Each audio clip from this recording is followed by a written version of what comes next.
let's talk about failure, because it's still, in a perfectionist world, it's still a hard word for a lot of us to swallow. Um, there's an excellent entertaining book called The Geography of Bliss. If you've never run into it, you might enjoy it. It's just the author's search for the happiest place on earth. And one of those places he visits is Iceland in the dead of winter when it's dark for several months. And he's trying to understand, like, what is it about this place that makes people happy in this situation? One of the ideas is that they have a cultural acceptance of trying, and a celebration of trying. And what that means is people are often changing jobs. They're trying a new art form. They're trying to write a book, etc. And inherent in trying is failure, right? But the failure part is just kind of the byproduct of trying. And just that shift in emphasis is super important, because I think we tend to index on, oh, that didn't work, or that will never happen, or blah, blah, blah.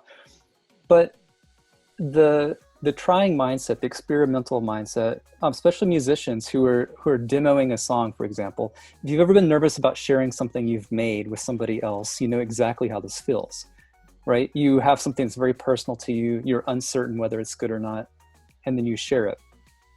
Well, the intention of that, we call that prototyping and design, is to quickly get to shared understanding, to understand intent, and to move forward quickly. Of course, there's failure in that. Of course, there's things that don't work in that. And music is the same way. You have a demo you could hear, like, let's say in the book we talked to Imogen Heap, who I mentioned earlier. She talks about her failure. Her most famous song is Hide and Seek. You probably would recognize it if you heard it. It came about because her hard drive crashed after 3 weeks of recording in the studio. And she just didn't want to leave the studio on a bad note. So she just tried something new with a piece of equipment in the studio she had never used before. And it turned out it created her hit song.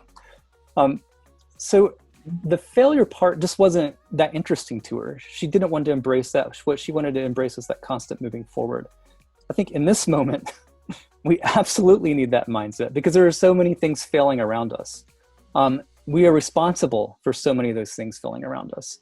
We can wear that with a weight. We can wear it with guilt.